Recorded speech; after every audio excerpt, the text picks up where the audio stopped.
Football কি কেবলই আনন্দ আর উদযাপনের মঞ্চ, নাকি মাঝে মধ্যে এটি এক পরম বেদনা আর বুক ফাটা কান্নার উপাখ্যান?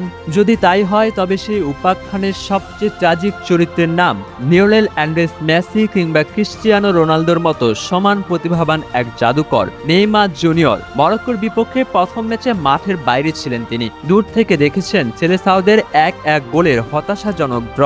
কোটি ভক্ত আশা করেছিল দ্বিতীয় ম্যাচেই হয়তো বুট পায়ে চেনা ছন্দে ফিরবেন রাজপুত্র, কিন্তু বিধাতা যেন এবার ব্রাজিলের হলুদ ক্যানভাসে শুধুই হতাশার রং লেপ্টে দিতে চেয়েছেন। 16 জুন সকালটা ব্রাজিলের জন্য বয়ে নিয়ে এলো এক স্তব্ধ করে দেওয়া দুঃসংবাদ। শুধু প্রথম ম্যাচেই নয়, পুরো গ্রুপ পর্ব থেকেই ছিটকে গেছেন নেইমার। 34 বছর বয়সী নেইমারের জন্য এই বিশ্বকাপটা ছিল এক মহাকাব্যিক শেষ নাচের মঞ্চ, অথচ সেই মঞ্চের শুরুতেই চোটের এক নির্মম শিকল। গত 17 মে সান্তোসের হয়ে পাওয়া সেই পায়ের পেশির চোট যেন কোনোভাবেই পিছু ছাড়ছে না তার। 10 দিন পর জাতীয় দলে ক্যাম্পে যোগ দিয়ে দিনরাত এক করে পরিশ্রম করেছিলেন, জিমের 4 দেয়ালে ঘাম ছড়িয়েছেন, কিন্তু সোমবার যেখানে অনুশীলনে ফেরার কথা ছিল, নেইমারকে ফিরতে হলো হাসপাতালে সেই চেনা শীতল ঘরে।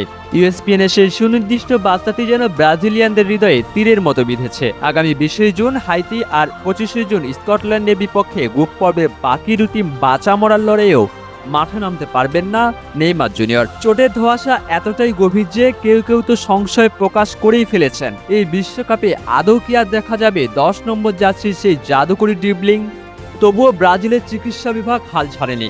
সিবিএফ এর কড়া গোপনীয়তার মাঝেও ফিসফাস শোনা যাচ্ছে নকআউট পর্বের আগেই পুরোপুরি ফিট করে তোলা হবে নেইমারকে। কোচের সেই চিরন্তন বিশ্বাস, নেইমার দ্রুত সেরে ওঠার জন্য কঠোর পরিশ্রম করছে।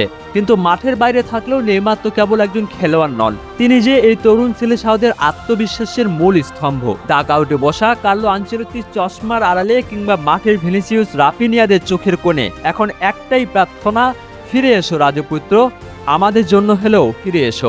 প্রথম ম্যাচে ড্রয়ের পর ব্রাজিলের পিঠ এখন দেয়ালে থেকে গেছে।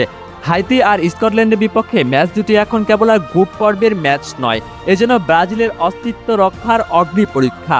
নেইমারহীন এই দলটিকে এখন প্রমাণ করতে হবে সাম্বা ছন্দ কোনো একজন ব্যক্তির ওপর নির্ভর করে না। পেলের উত্তরাধিকারী হিসেবে এই তরুণদেরই এখন টেনে তুলতে হবে ব্রাজিলের বিশ্বজয়ের রথ। নেইমারের ক্যারিয়ারের গল্পটা যেন এক অপূর্ব রূপকথা, যেখানে আলো ঝলমলে ট্রফি আছে, গোল বন্যার আনন্দ আছে, কিন্তু বিশ্বকাপের মঞ্চে এসে বারবার চোটের এক করুণ ট্র্যাজেডিও আছে।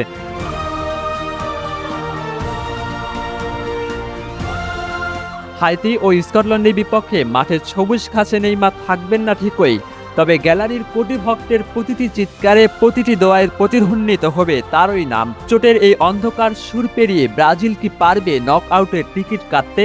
আর রাজপুত্র কি পারবেন আরও একবার ফিনিক্স পাখির মতো চোটের ছাই থেকে জেগে উঠে ব্রাজিলের হেক্সা স্বপ্ন পূরণ করতে? উত্তরটা তোলা রইল সময়ের হাতে। মাহমুদ বিন মারুফ, স্পোর্টস ডেস্ক, ডেইলি সকালবেলা।